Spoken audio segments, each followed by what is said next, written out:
Welcome to INET Live. Hello, I'm Moritz Schularick. This is the third episode of Debt Talks, broadcast here on INET Live. Debt Talk is an online webinar series that brings together diverse voices to discuss one of what we think is one of the most pressing economic issues of our times, namely the surge in indebtedness. Regularly, once a month, we're inviting prominent thinkers, policymakers, and scholars from different backgrounds and countries to present and debate their views. And each monthly webinar like now, will feature a lively discussion and presentation, and you're all invited later in the Q&A to join us. Today, we have an amazing panel that will discuss the following question. How bad can it still get? Credit risk, debt overhang, and the COVID-19 recession. I guess the big question for today is, are we out of the woods? We have seen a dramatic recession. We have seen dramatic policy responses. We have seen some loan losses rising in certain parts of the financial sector, but we don't know where we're going from here, and that's what we want to find out with three amazing panelists. First, Megan Greene. She's a senior fellow at the Harvard Kennedy School and also at Chatham House. We have Yueran. She's an assistant professor at the Chicago Booth School of Business. And last but obviously not least, we have Anatole Koletsky, the founder and chairman of Gave-Cal Dragonomics, and also, I can say that, a good friend and affiliated with INET. So what we're going to do is we're going to start with short 3 to 5 minute statements of our three panelists. I'll ask each of them to give us their views where we stand in terms of the situation in the financial sector, the outlook for the loan markets, the corporate bond markets, and generally their view on the question: Are we out of the woods yet, or how bad can it still get? Megan, can I start with you? Where are we in the woods, in the forest? What do you think? Yeah, so I'm going to give a really uncharacteristic answer for me and say it actually depends. So I'm not usually one of those two-handed economists, but I do think it depends. And it depends mainly on the virus, which as an economist, I can't actually predict. But I will say that before this crisis hit, we economists were all wringing our hands, worried about the corporate debt market. I thought that was the most likely route to a recession, actually. I thought there was a big bubble in the corporate debt market, particularly among BBB rated firms. And I was worried about kind of fallen angels causing dislocations in the markets. Now, that hasn't really come to pass, but that doesn't mean that the problem's really gone away. So in 2019, globally, there was an increase of corporate debt issuance by 8%. This year, according to some estimates, that is likely to increase fairly significantly to around 15%. And that's no doubt off the back of central bank bond buying programs. So the Fed, the ECB, the Bank of England, the Bank of Japan, they've all stepped in to buy up corporate bonds. And we've seen an incredible amount of corporate debt issuance off the back of that. Now, that makes total sense. These companies are behaving logically, and they're building up war chests to try to survive through this crisis. When I say it depends, I think it depends in part on how long this crisis actually lasts. And so today, as you know, I read headlines about Ireland locking down and Wales locking down again. If there is another second full lockdown, if this wave is really bad, then a lot of over-indebted companies are going to have a really hard time surviving this, even though they've managed to leverage up to build their war chest. So I think it depends on the virus to some degree, and the path of the virus, and how much companies are able to rely on what they've already amassed to survive this. I think it also depends in part on policy support. And that goes for fiscal and monetary policy. So in terms of fiscal policy, we've had some programs in the US in particular to support small companies. Those have expired. Will they be re-upped? We won't know until after the election, it seems.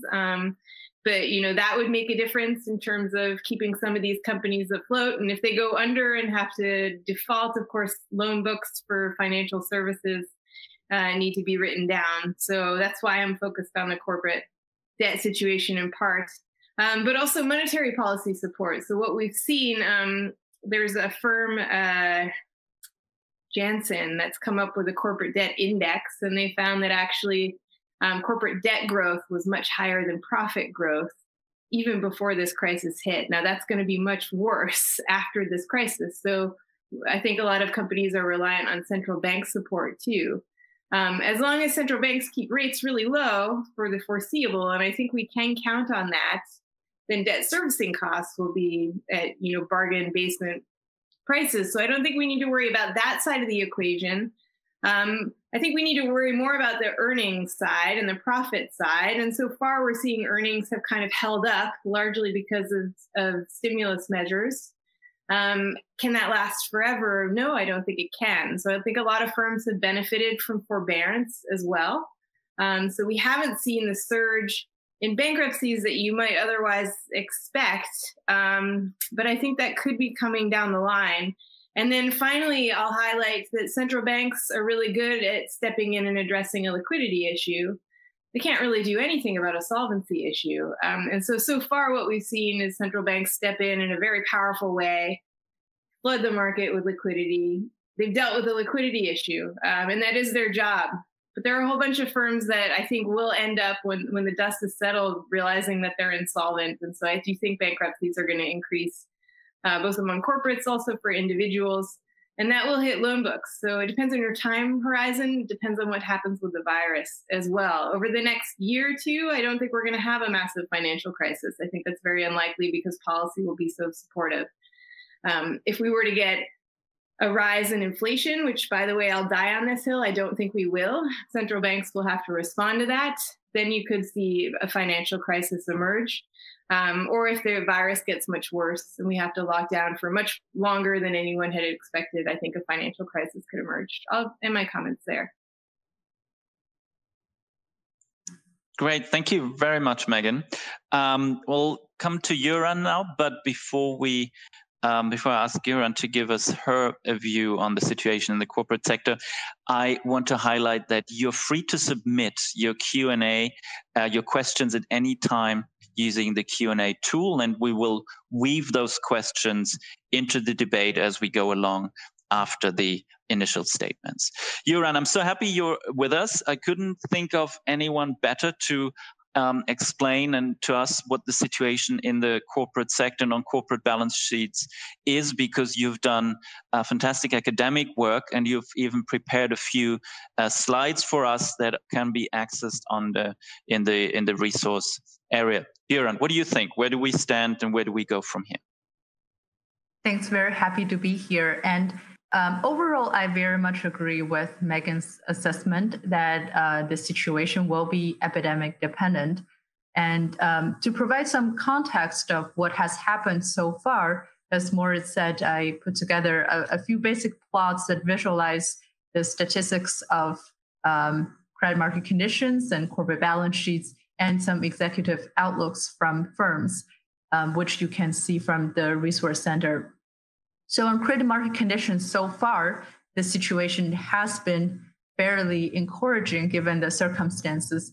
And capital markets in general this year has performed remarkably well given the circumstances. That has been exemplified by the stock market, and many people have commented on that.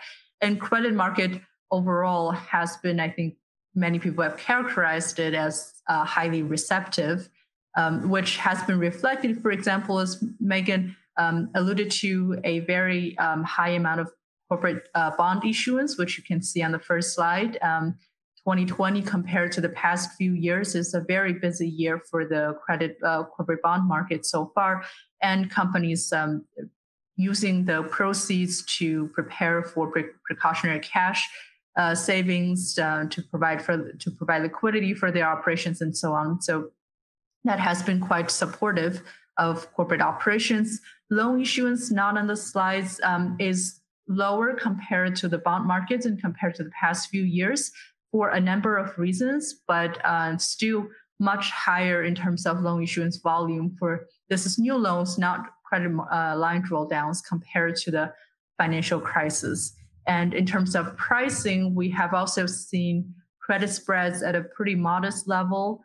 Of course, you can see the footprints of Fed intervention in late March having an impact on the downward trends on the credit spreads later on. So definitely the policy actions have had an impact on the outcomes that we have seen. For corporate balance sheets, leverage is on the higher end overall of the spectrum, and it has been the case, not the most recently, but has been the case for roughly since 2011, given recent low interest rates and cheap credit post-financial crisis. It is definitely on the higher end, but not abnormally high, I would say. And corporate earnings, you can also see on the slides, it fell this time, and understandably, but the overall drop so far is comparable to past recessions.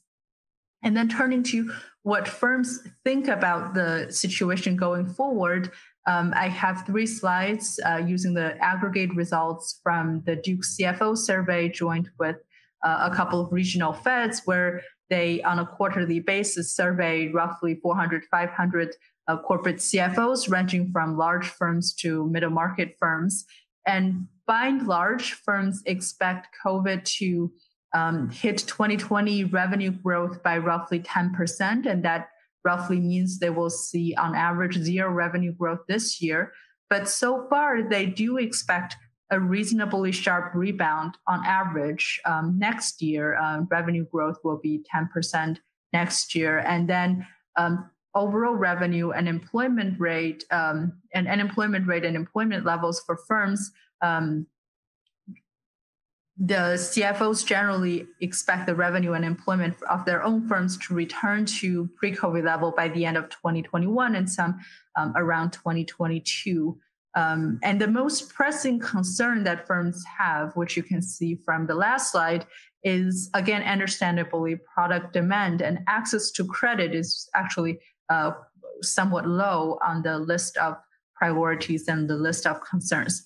And that said, there are still reasons to be vigilant. On the epidemic side, we've seen a pretty sharp uptick recently in the US, and probably it will be a tough winter in terms of COVID.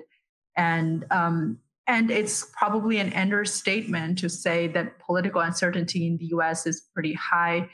And one direct impact is the stimulus. And there are also many other types of ramifications for firms, for individuals in many different ways. And the statistics I've shown are generally for corporate sector as a whole, and driven more by the larger firms. For small businesses and households, the situation can be quite different. For bankruptcies, we have seen somewhat of an uptick comparable, again, to past recessions. And my general view of US corporate bankruptcies, at least for large corporate, is Chapter 11 is a well-established and time-tested system that has been very helpful for restructuring firms, for alleviating financial distress. But again, access to Chapter 11 is, again, more of an option for the larger firms and for small businesses, for which financial restructuring and so on might be more costly. We also need to bear in mind what they're going through. And again, the long-term impact of COVID, there will be many, I think, even after the epidemic subsides. For example, we know work from home will be here to stay. And related to that, I think many sectors are now much more acutely aware of the epidemic risk, and which is particularly pronounced if you have contact-intensive work environments, and that may lead to stronger incentive for automation going forward. The epidemic has accelerated and exacerbated inequality in terms of access to education, access to healthcare, and so on, and all these pose long-term issues that may need to be addressed going forward. And finally, I think people in this audience are particularly aware of the perils of exuberant credit markets. There might be all sorts of triggers. We've been concerned about the level of capital markets, credit markets, and equity markets for a number of years. how this is going to play out in the long term, whether the exuberance in the capital markets may subside at some point, and what the consequences of that might be, we will wait and see. Fantastic. Thanks so much, Yueran. I have a whole list of questions that I already have for you and for follow-up and for Megan too. But before we get there, Anatole, thanks for being on this panel. Just to remind you, the founder, chairman of GAFCAL Dragonomics. Anatole, where do you think, and maybe I can ask you to look, I mean, you have, you're also very well versed in terms of like global and international economics. Maybe you could look around the world a little bit and span sort of perspective beyond the US and the question, where are we and where there are still risks on the horizon? Thank you. Yes. Well, you asked how bad can it get, and I think that there are three aspects of that I'd like to look at, and as you say, from a global perspective. One, in terms of financial sustainability. Secondly, how bad is it, or was it likely to be for real economic activity? And finally, in the longer term, what does it do to the inflation, deflation, secular stagnation issues? Now, of course, I'll just touch on each of those with a few bullet points. So first of all, in terms of financial sustainability, neither of the other speakers seem very worried. I'm not worried at all, because I think if, as Megan said, if this had all gone into corporate debt, largely into corporate debt, or even worse, household debt, if this collapse of economic activity had led to a buildup of those, it would have been extremely dangerous for financial sustainability. But that is exactly the reason why I think that the policy response around the world has been absolutely correct, to take all the increase in debt burden onto the public sector balance sheets and into the balance sheets of central banks through monetary expansion, thereby relieving or at least diminishing very significantly the debt burdens that would otherwise have been built up either by the corporate sector or the household sectors. So that's been absolutely the right response. Now, of course, what it's led to has been an enormous increase in government debt to GDP ratios.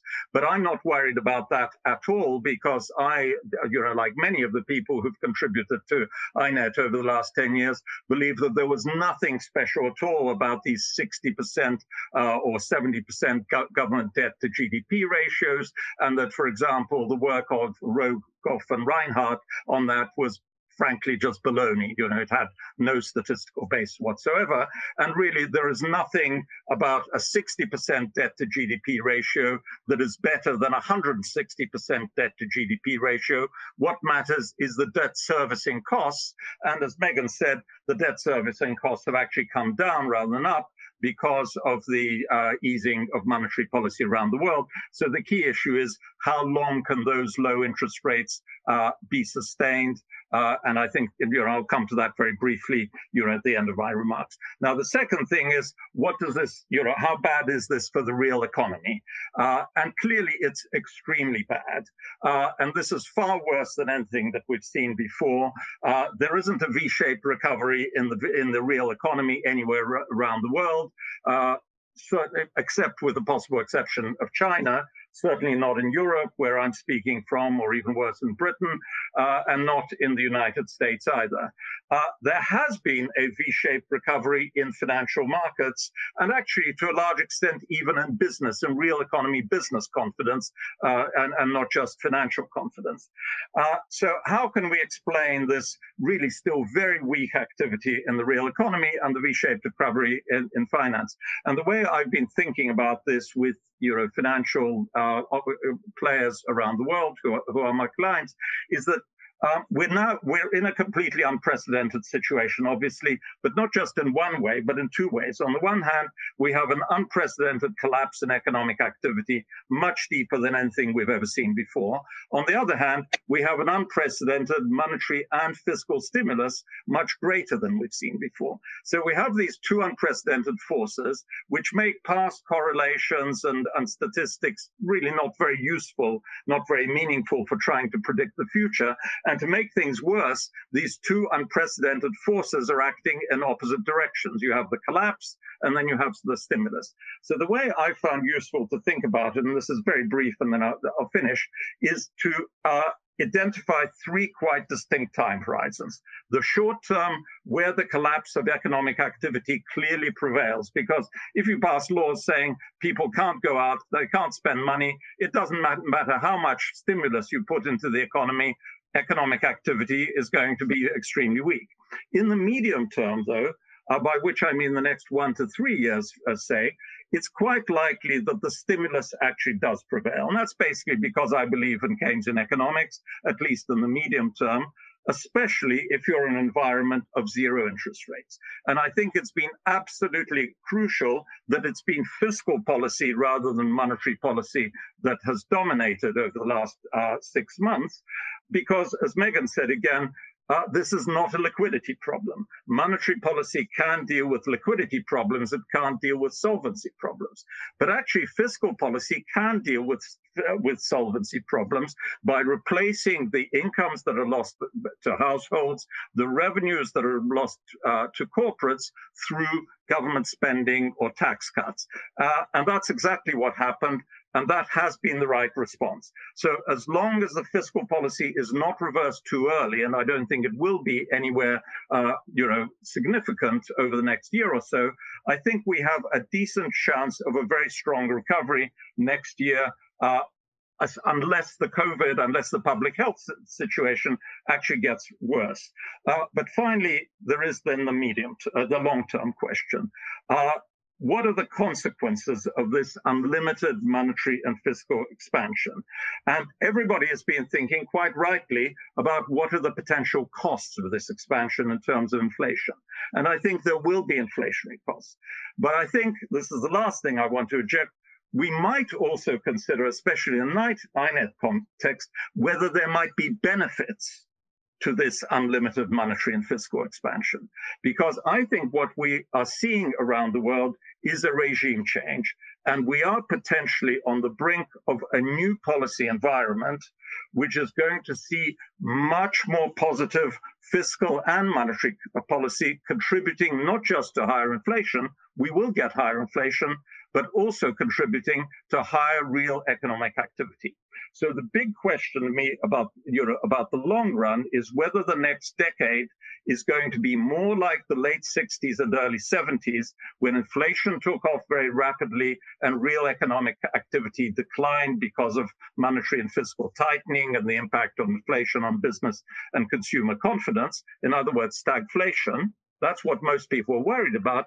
But there is another possibility that the next 10 years are going to be more like the 50s and early 60s, when you had a very gradual increase in inflation combined with much stronger economic activity generated largely by more positive fiscal and monetary policies.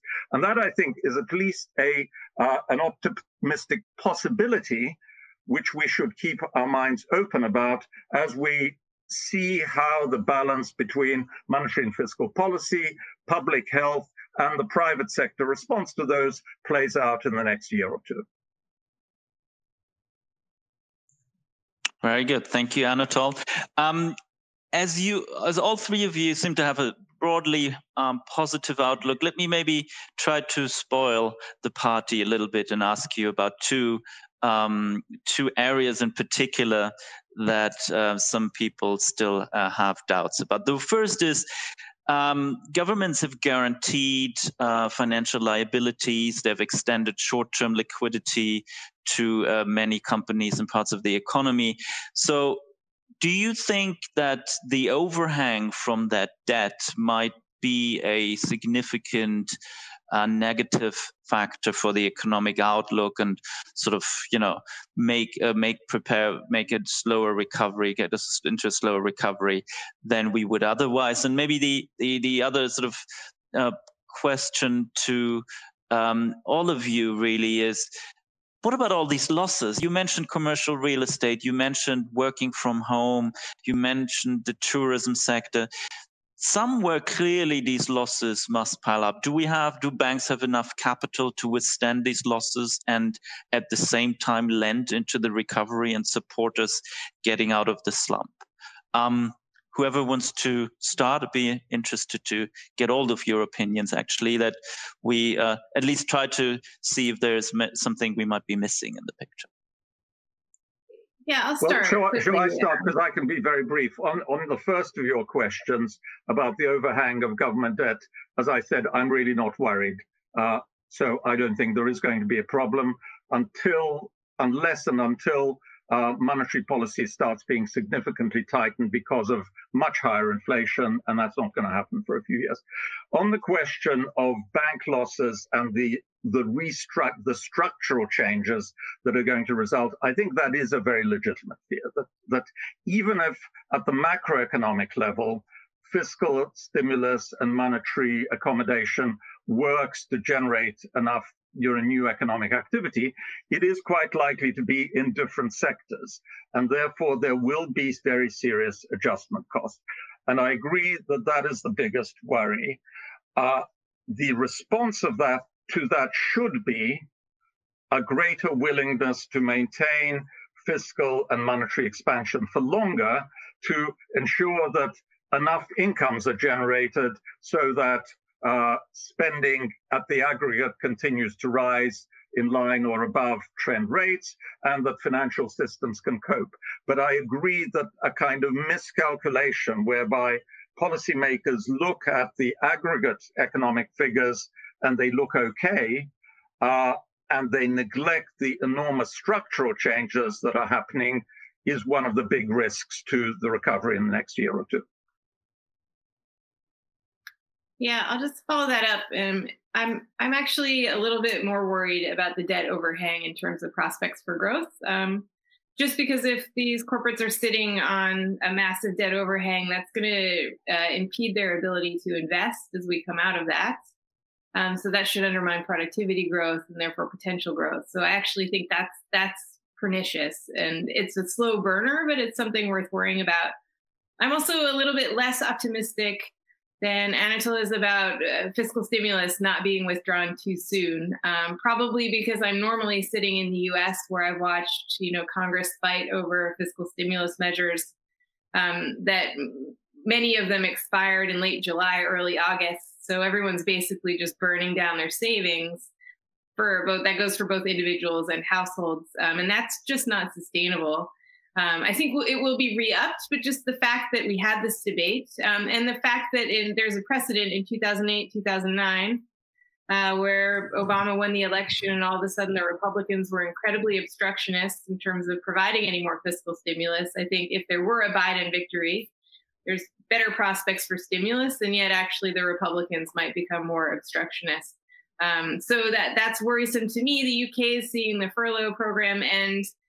Germany will see a tax increase reversed next year. So I do think there are some signs that among governments, there are worries about all this fiscal stimulus. And I think that's totally inappropriate. I don't think we should view this as fiscal stimulus so much as catastrophe mitigation at this point. But, if I'm wrong, actually, and Anatole is right, and we do have more fiscal stimulus measures, there's also a downside to that in that it could impede creative destruction, right? So if you're keeping all of these zombie companies afloat, then that means that, they're not moving into new areas. You're keeping workers attached to jobs and industries that are just never coming back. And that's pernicious for growth going forward as well.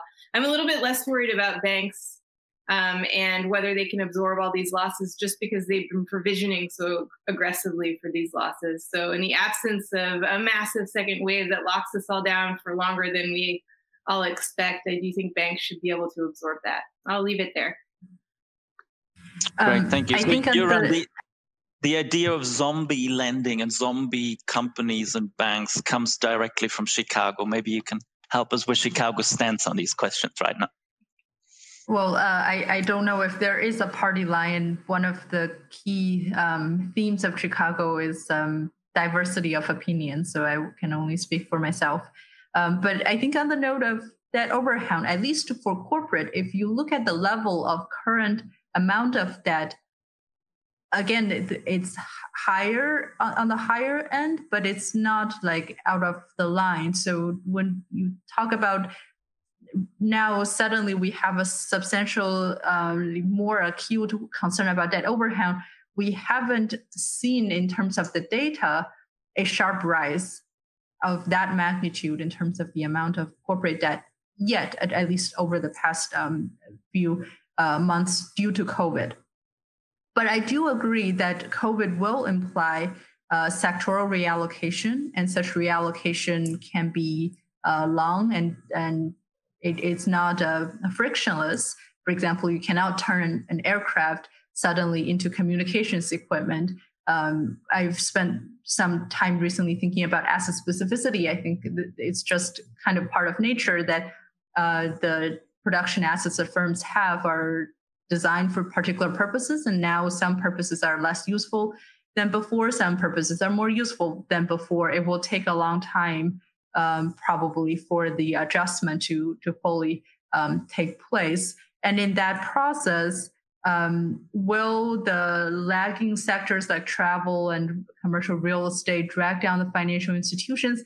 At least so far, based on what I've learned from financial institutions, it's not their top concern because, well, these sectors are not doing that well. There are sectors that are doing very well, like the world of Zoom and communications equipment and so on. So there will be some compensation. But for the longer run, in terms of creative destruction, in terms of the recovery, facilitating transition from sectors that are in the long term will see weaker demand to sectors with stronger demand is going to be helpful. But there will be frictions both in terms of converting different types of capital and also the skills of labor force in different sectors. And so I think these are fascinating questions that we will hopefully understand better in the next few years. Moritz, could I make a few other remarks about some of the things that have come up, because I think they're very interesting. So first of all, I agree with Megan about corporate. If there were a big corporate debt overhang, that would be a very significant ballast, a very significant restraint on further growth. But I think, as Yueran said, so far, most of the debt has actually gone onto the public sector balance sheets, and that has been absolutely right. And what I'm saying, I think corporate debt overhangs or household debts can be a big problem. I don't think a government debt overhang is going to be a constraint on recovery. And I have a feeling that both the other participants broadly agree with that. Now, I agree that there is definitely a risk of a reversal, a premature reversal of fiscal stimulus. But here I would take the opposite view to Megan on the how the world is likely to react to the experience of 2009-10. Now, we could say, well, judging by the experience of 2009-10, not just in America, but even more spectacularly in Europe, there'll be a year or so of very strong stimulus, followed by 10 years of retrenchment, which will lead to much, much weaker growth. Now, that could, of course, happen. I think it's equally or actually somewhat more likely that policymakers all over the world will look back at what they did 10 years ago and draw the lesson that that was actually the wrong response even then and would be a spectacularly wrong response now. And the fact that you now have the IMF, the OECD, the US government, everybody basically warning against it, with a few exceptions, such as bizarrely the British Treasury, where I'm sitting, which is already talking about reversing fiscal policy. But even in Germany, I think perhaps most importantly in Germany, my sense is that there really has been, or we're at the beginning of an intellectual regime change, and not just a sort of expediency-driven, temporary change in policy. So I think that's the reason why I'm less worried. But of course, I could turn out to be completely wrong with that. I wouldn't mind saying something if we come back to that also on the question of zombie companies and which sectors are zombie sectors, which aren't. But I'll maybe we'll come back to that if we're interested in that. I'm sure zombies are always very popular. We'll come back to the zombies. Let me try to weave in a few of the questions from the audience because we have a very active Q&A going on, and maybe like raise one question that many people have on their mind. I see Kathleen Stevens here from Haver Analytics, but others, which is about the distributional questions of what you have just described, sort of the substitution of private debt, the liquidity lines through public debt, the liquidity lines, the lending facilities for companies. How do we think about the costs and the distributional side of that? Is this, who should bear the cost of this? Are we bailing out companies that, or investors that should actually bear these risks? How do you think about this? Can I just say, I think for the corporate bond purchase program, we've seen that they purchased like a couple of $1 billion of bonds and ETFs, and the corporate bond outstanding is like on the scale of $5 to $6 trillion. So as I've heard from market participants, the impact, at least of these US policies, is less about the exact things that they buy, but more of a psychological or encouragement that ultimately the Fed is willing to act. So far it's not yet about the money spent per se, but the signals that have been sent. Yeah, and just to piggyback on that, the Fed's in there buying investment grade debt, but high yield debt, junk bonds have also seen credit spreads tighten really significantly off the back of that. So it's a signaling factor, I think, more than the fact that the central bank is willing to buy this stuff that matters. And so to your question, Moritz, are we encouraging all kinds of companies to leverage up, or are we lending money to them when we shouldn't? I think that's definitely happening. The oil patch is a great example. It's often a great example, not just now, but even more so, given the trouble that oil has had, and given increasing calls for sustainability. I do think that we've encouraged a lot of lending to industries where actually you need a lot of consolidation and productivity gains, but we're not getting them because they are able to raise debt so easily. Well, I'd like to come in on that because actually that touches on the point that I wanted to make about these zombie sectors, which is also the same answer to the distributional question. If there's a criticism about the distributional consequences of this, it is, I think, mainly the valid one is mainly about distribution among different business sectors. I don't think there's really a valid criticism about the impact of this fiscal intervention on household income distribution, because all that is happening is that the incomes largely of very poor households, which would otherwise be eliminated by, or devastated by COVID, are being supported. So, from a distributional standpoint, the pure household support is clearly a progressive rather than a regressive income distribution. But when it comes to sectors, I think the point about the oil patch that Megan makes is great. But actually, that touches on what I wanted to say about these zombie sectors. There's a lot about, how this is stopping creative destruction, and this is stopping or slowing down the appropriate response to COVID among sectors. But what I think people do not ask sufficiently is whether the short-term impact of COVID on different sectors, which we're seeing at the moment, the total devastation of tourism, hotels, airlines, et cetera, is actually the appropriate long-term response to COVID that, that governments and policymakers and markets should be working with rather than against. Because unless you believe that COVID is going to be here forever, or for the next 10 or 20 years, do we actually think that tourism is permanently going to be wiped out in Italy or Spain, or that the airline travel is going to be permanently eliminated, not just for the next 2 or 3 years, but the next 5 or 10 years, or that hotels will not be occupied? I think not. I think the real zombie sectors that are emerging and are becoming more and more obvious now are not necessarily tied to COVID. Where we're seeing the most enormous misallocation of capital is, for example, as Megan said, in the oil industry. There should be a much more dramatic reduction of investment in the oil industry. We're still seeing a large misallocation of capital in the auto industry, with the continuing production and investment in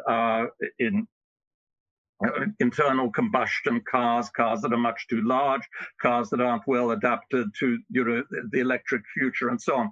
And it seems to me that the only sector which I think is where COVID is plausibly leading to an acceleration of trends that would otherwise be happening anyway is in terms of the office and possibly retail sector, where clearly there is a shift driven by technology that was already going on from physical retailing to online retailing, from physical office work to working from home. Now, that is a trend that is being amplified by COVID, which probably is a long-run trend, and we should not be saving the zombies. But should we be supporting the so-called zombie companies in aerospace, in tourism, in the arts? I think we probably should be, because they will come back in 2 years, 3 years, 5 years. We don't know, but these activities almost certainly will come back.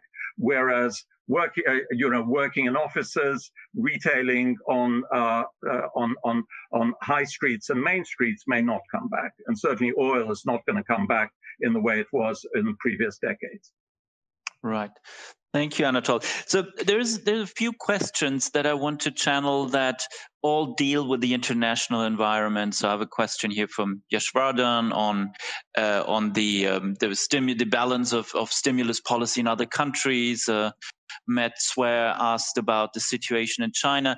Maybe Yueran and Megan, maybe I can ask you to look around the world and ask yourself, is the policy response in other countries, other parts of the world, as strong and as sufficient as we obviously think, or you seem to agree it is in the US and possibly Germany and other countries, to prevent these effects? And maybe to summarize the questions that come from the audience, maybe the pocket of sort of financial stability risk or crisis risk is somewhere else right now.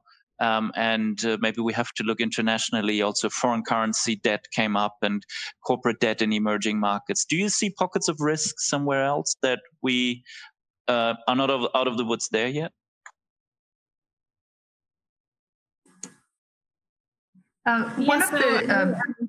Megan, go ahead.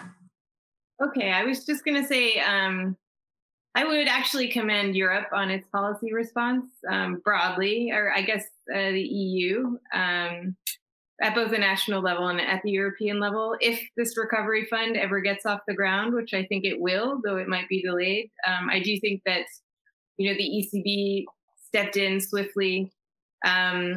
Fiscal authorities at the national level stepped in a big way and have re-upped much more than the US has. In fact, I think the ECB, just on the monetary policy front, has done more than any other central bank actually in establishing dual interest rates, which is an incredibly powerful stimulus tool. So I think Europe has done a good job as well. One area of concern for me is emerging market corporate debt, just because you've had record debt issuance in foreign currencies in emerging markets over the course of this year. And that makes absolute logical sense. And of course, it's hard to talk about emerging markets as one single class because there are differences between certain countries for sure.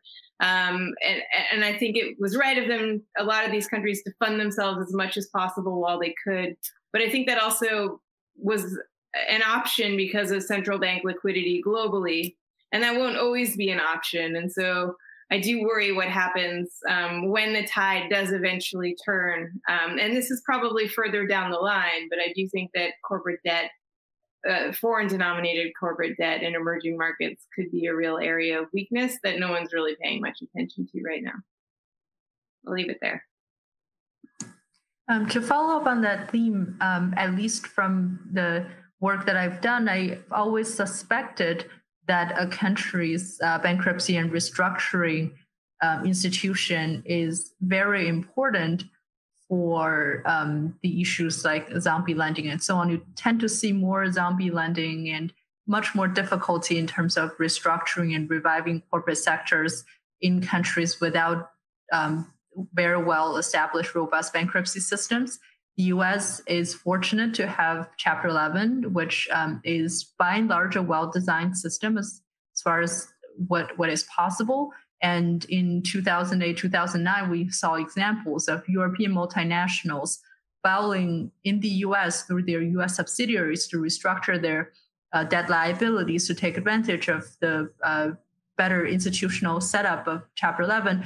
Whereas in Southern Europe, you tend to see more zombie lending, and also in Japan in the early 90s. And so for emerging markets in general, I think the restructuring system is weaker, and that poses more challenges for the buildup of corporate debt. I also want to echo what Anatole said about corporate reallocation across sectors in light of COVID, which is also a global theme. Ideally, we do want to champion, I guess, especially if you put on the Chicago hat, Schumpeterian creative destruction and adaptation, but we also recognize that in the real world, reallocations do face quite a bit of frictions. And like, for example, take oil and gas. Yes, over time, I think the transition out of traditional oil and gas is necessary, but you do have a pretty large work population that are attached to oil and gas. And we've seen in the US, if you have disenfranchised workers who cannot reallocate and adapt to the changes in different sectors, and especially without a robust social safety net, you can get these a lot of issues with people who lose their jobs and become disenfranchised, and which are long-term issues. So I think adaptation and reallocation globally, how the entire system, not just the financial system, but also social safety nets and political system facilitate reallocation, is a fascinating question. So there is a market, the largest out there, that we haven't talked about at all. I guess that means you're not worried about the mortgage market, the housing market. Is that right? I'm worried about the commercial markets, real estate market, certainly. I think that's never coming back. And if you look at delinquencies, in fact, they haven't really risen much except for in CMBS. So I do think that's a concern. The residential housing market, I'm not as worried about, given how low borrowing costs will be for the foreseeable future. And that includes the outlook for house prices. There might be different regionally. The superstar cities may be being under pressure. How do you see that outlook evolving? For residential housing prices, I mean, I think in the US, I think there are a lot of new trends. So, small flats in the middle of the city, there's an absolute oversupply of them in most major cities, and the suburbs all of a sudden are on absolute fire. So I think there are more dislocations than an across the board kind of softening of the residential real estate market. It just depends not only on what city you're looking at, but actually there's an increased appetite for getting out of the cities now. And I don't think that will change significantly once there's a vaccine or a treatment. I think there is a fundamental shift towards working from home that won't be as extreme as it is when we're in a lockdown, but we'll probably continue to incorporate that into how we work, at least in part. And what I would add to that is that I think to some extent the worries, which I think are legitimate about commercial real estate and the debt based on that, are offset by they're like a seesaw. It's a balancing item between commercial real estate on the one hand, which is in trouble, but to the extent that commercial real estate is in trouble, that is actually beneficial to residential real estate, because the reason commercial real estate is, and I think it is, in long-term trouble is because there is this long-term trend against working in offices and against physical retailing, But the other side of that coin is that that means that people are going to spend more time in their homes, both working and, in some sense, going through what they would otherwise have done in the retail environment. And that means there will be a greater demand for residential housing. So it makes sense if you think that there's going to be a long-term downtrend in the use of commercial real estate, offices, and retail spaces in particular, it would make sense to expect an even stronger long-term uptrend in the demand for residential real estate. And I think we are seeing the beginning of that. And like Megan, I think that's a trend. It's not going to continue at this sort of rapid rate that we've seen over the last 6 months. But I think that probably is the trend that we can project 5-10 years into the future. And it's not that e-commerce doesn't require real estate. You just see all the warehouses that Amazon demand.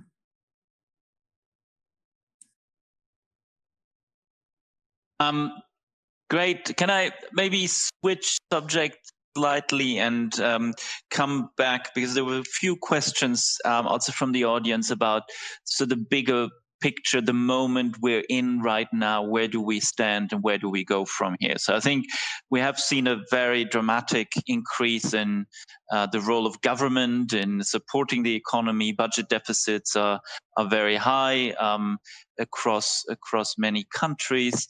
At the same time, there is a new more active role, arguably, for central banks in supporting lending markets that at least some central banks have taken on.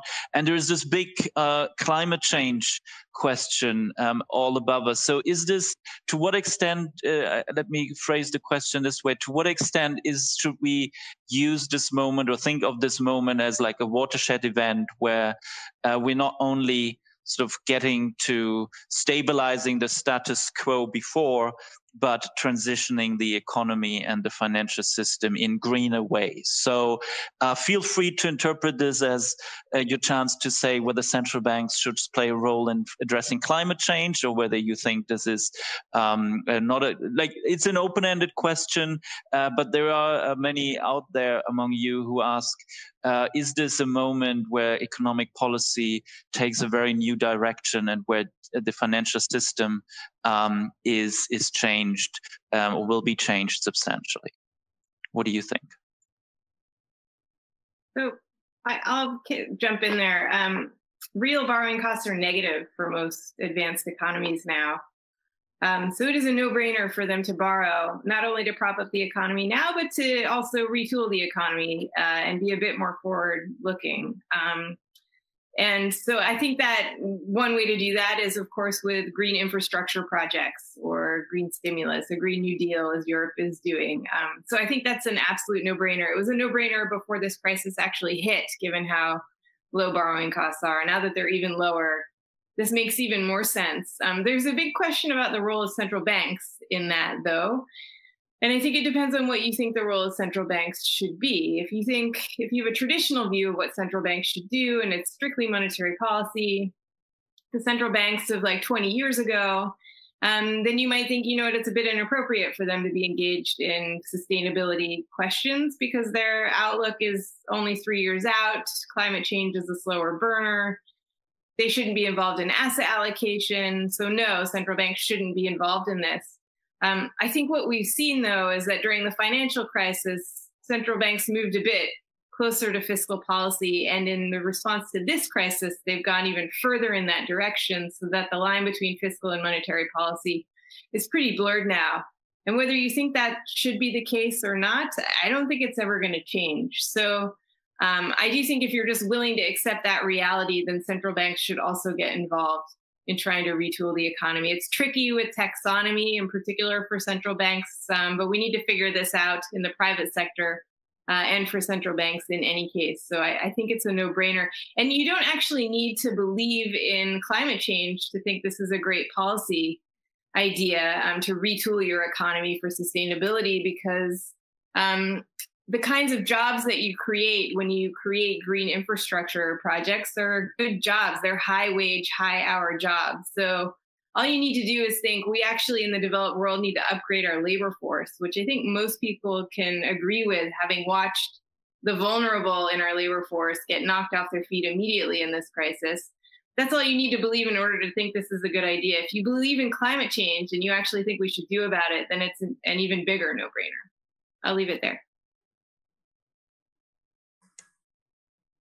I think more generally, we've seen economic transformations in many different ways in the past few decades, and that will be a constant theme going forward. And more specifically for the issue of climate change and transitioning to a greener economy, the narrower aspect of it is more sector specific, and obviously fiscal policies are more by design more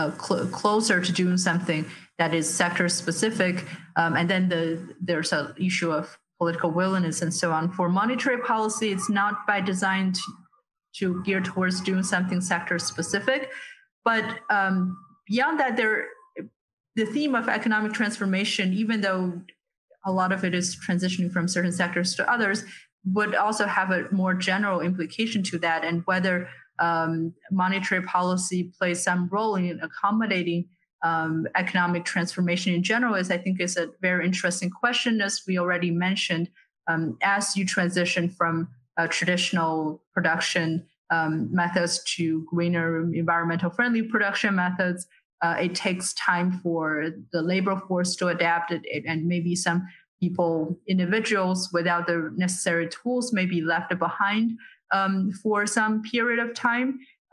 Whether monetary policy or fiscal policy can provide accommodation for the livelihood of these people, which I suspect is probably a good idea as we live through major economic transformations.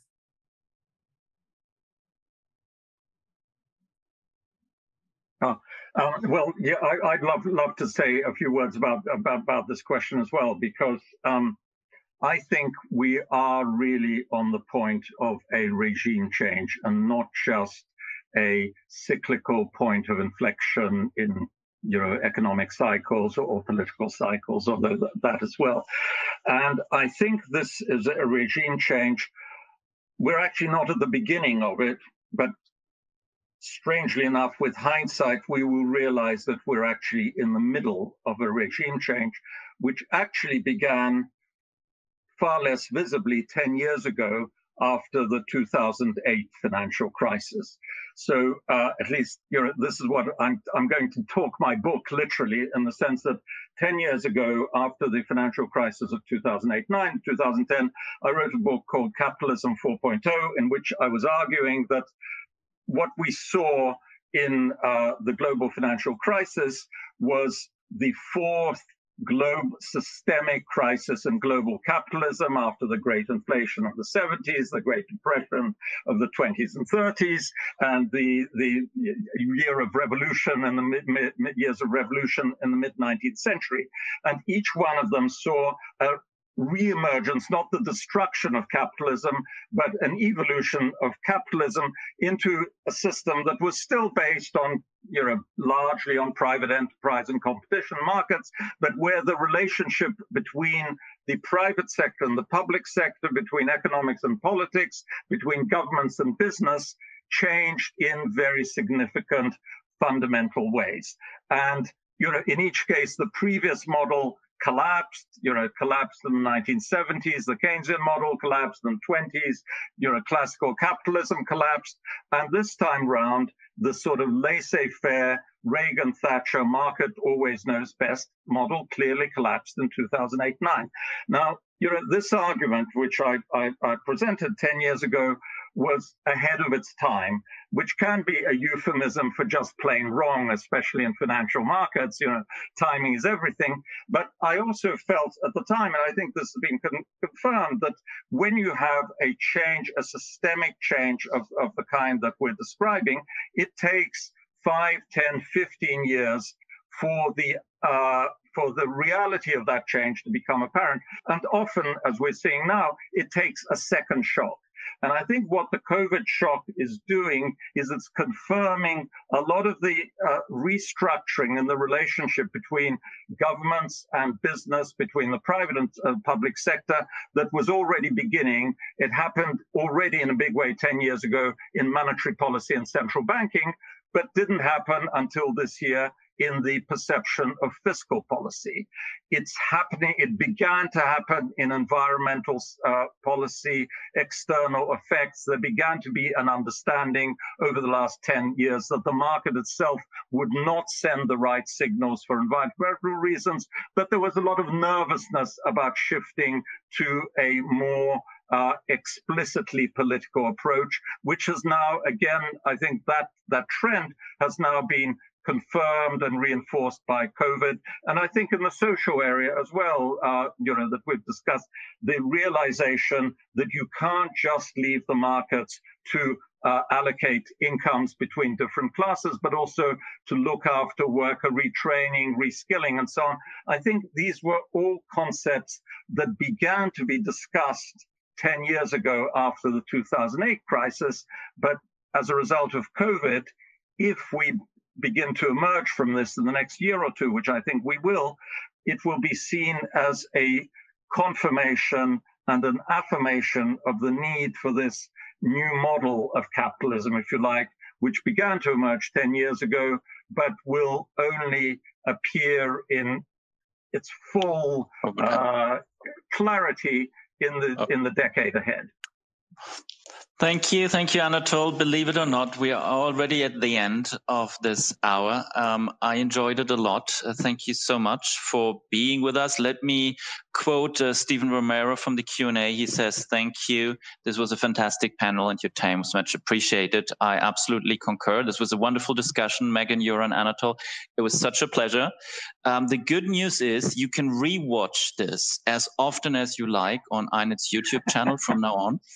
And the other good news I have to share is not only follow INET Live at INET Economics to hear about new episodes and information and all the great things that are going to come, but there's going to be a new next episode of Debt Talks on Tuesday, November 17th at 12 p.m. We'll discuss the question, do we need a debt jubilee? And the panelists will be Astra Taylor, the filmmaker and activist, founder of the Debt Collective. We'll have Shebnem Kalemli-Ochan, professor of economics at the University of Maryland, and Richard Wake, author, great friend of the Private Debt Initiative INET, acting banking commissioner of Pennsylvania, and that will be a great discussion. I look forward to that as well. If you haven't registered, at the end of this event, the link to register will appear on the screen. So this is my thank you to everyone. It was great to discuss with you, and goodbye, and hope to see you next time. Bye-bye.